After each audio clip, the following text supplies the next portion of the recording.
বিসমিল্লাহির রহমানির রহিম।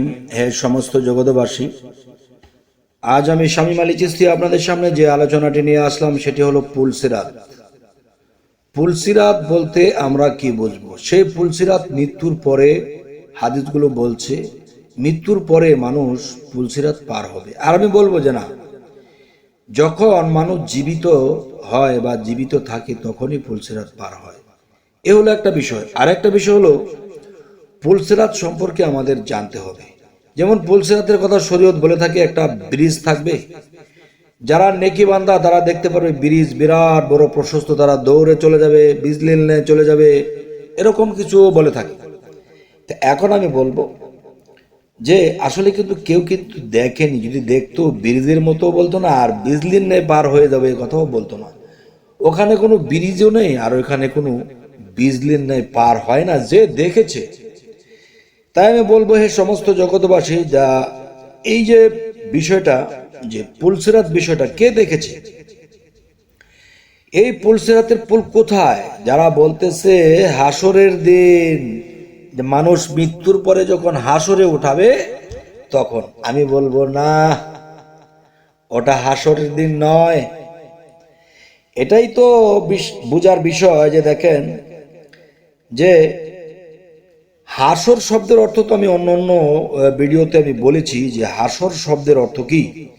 এই হাসর শব্দের অর্থ যদি ওঠাতে চাই তাহলে পৃথিবীতে হাসর শব্দের অর্থ বালুচর, বালু মাঠ বা হাসরের মাঠ কিংবা মরুভূমি। এটা কিন্তু পৃথিবীতে আমাদের বাংলাদেশেও কিন্তু বহু জায়গা খালি পড়ে আছে যাকে মরুভূমি নামে বলা হয়। তো এখন আমি যদি স্পষ্ট করে বলা হয় তাহলে আমি বলবো যে দেখেন, পুলসিরাতের পুল কয় জায়গায়? শরীয়তের হলো সেই মৃত্যুর পরে হাসরের দিন পুলসিরাতের পুল দিয়ে যে পার হতে পারবে সেই পার হয়ে গেল বিজলির ন্যায়।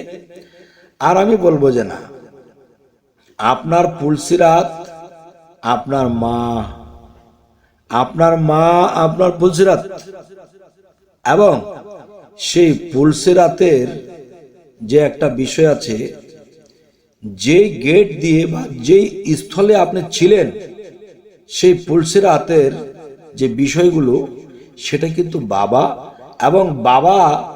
এবং মা, এই দুজন একজন, আবার এই দুইজন দুইজন। কিরকম দেখেন, যে আপনার পিতা যেমন কামাই করেছে, খেয়েছে, তার শরীরে রক্ত মাংস হয়েছে, ওখানেও একটা বিষয় আছে যে পুলসিরাত, যে সেখানে ৪৬ লক্ষ কোটি প্রতিযোগিতা করবে এক ফোঁটাতে।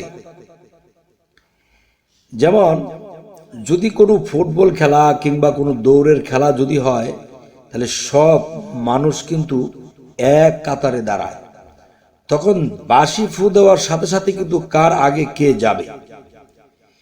ঠিক পিতার মধ্যে যখন রক্তের যে কীটগুলো যখন ছিল, সেগুলো যখন দেখা যায়, যখন পিতামাতা খেলতে নেমে গেছে আর সেখানে বাঁশির ফু পড়ে গেছে, তখনই কিন্তু সেখানে খেলা শুরু হয়ে গেছে।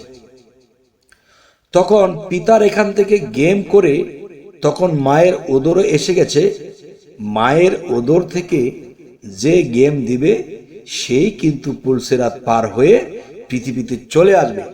যদি পুলসিরাত পার হয়, দেখা গেছে ৪৬ লক্ষ কীট যদি এক ফোঁটাতে থাকে, তাহলে দেখা যায় যে ৫.৫ কোটিরও বেশি কীট একজন মানুষ বা পুরুষ মানুষ থেকে প্রবাহিত হয়ে যায়। তাহলে আমি বলতে চাইব যে এই যে কীটগুলো প্রবাহিত হলো, এটাও কিন্তু হিসাব কিতাব আছে। যে আমি যেদিন একটা সন্তান জন্ম দিয়েছিলাম সেই দিন কিন্তু আমার ১৭ ফরজ হয়েছিল, আর এমনি সেমনি যে আমি নষ্ট করেছি, প্রতি ফোঁটাতে যদি ৪৬ লক্ষ কীট থাকে, তাহলে ২৪ ফোঁটাতে কমপক্ষে ৫.৫ কোটিরও বেশি আপনি কীট একদিনের যাওয়াতে নষ্ট করে ফেলেছেন। তাহলে আপনার মধ্যে ৫.৫ কোটিরও বেশি প্লেয়ার দাঁড়িয়ে গেছে, তারা প্রতিযোগিতা দেবে। এই প্রতিযোগিতার মধ্যে ফার্স্ট ক্লাস যারা পেয়ে গেছে তারা মানব জন্মে পৃথিবীতে এসে গেছে। একটা খেলা করে এসেছে বাবার রক্তে, আরেকটা খেলা করে জয় হবে সেই মায়ার বা সেই মায়ের ওদরে। এই খেলাতে যে টিকবে সেই কিন্তু পার হয়ে যাবে।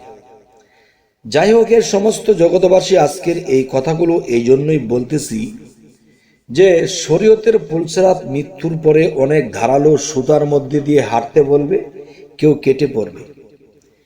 এবং দেখা যায় যারা মোটামুটি হালকা পাতলা তরিকত বুঝে তারা একটা কথা বলতেছে যে মানুষ যখন মানুষের সাথে দুর্নীতি করবে, মানুষের সাথে অপরাধ করবে, মানুষ মারবে, হ্যাঁ, তাদেরকে জাহান্নামে নিক্ষেপ করা হবে দলে দলে, সেই পুলসিরাত কেটে পড়ে যাবে।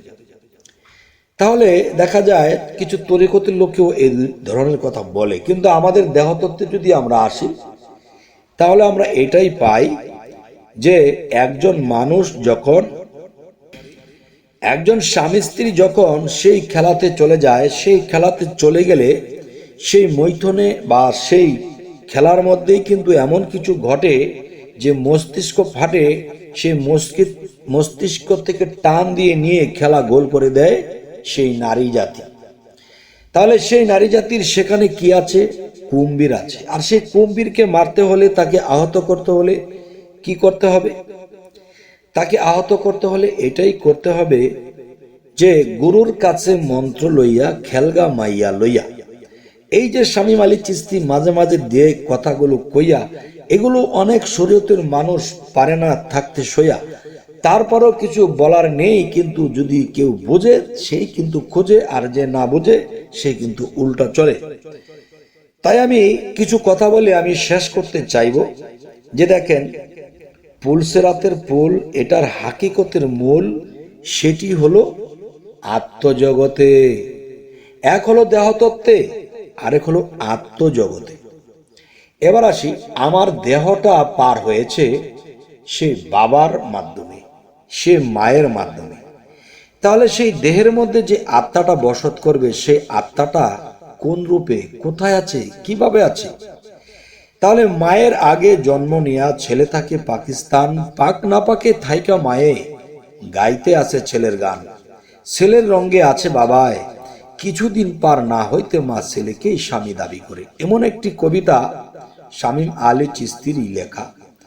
তবে আমি বলবো, হে সমস্ত জগতবাসী, এই কথাগুলো অবশ্যই আমাদের বোঝা দরকার। তবে শেষে আরো একটি কথা বলে আমি রাখবো।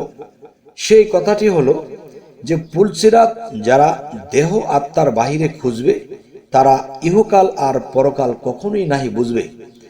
তাই শামীম আলী চিশতি আপনাদেরকে বলছে একটি কথা, যে কামেল গুরুর কাছে যাও, গিয়ে পুলসিরাতকে চিনে নাও, এবং তোমার কাম, ক্রোধ, লোভ, মোহমায়া থেকে দূরে যাও। তাহলে যদি আল্লাহকে পাইবার বাও হয়ে যাবে। তবে আমাদের এই চ্যানেলে যারা নতুন আছেন অবশ্যই সাবস্ক্রাইব করে রাখবেন। সকলেই ভালো থাকবেন। আল্লাহ হাফিজ।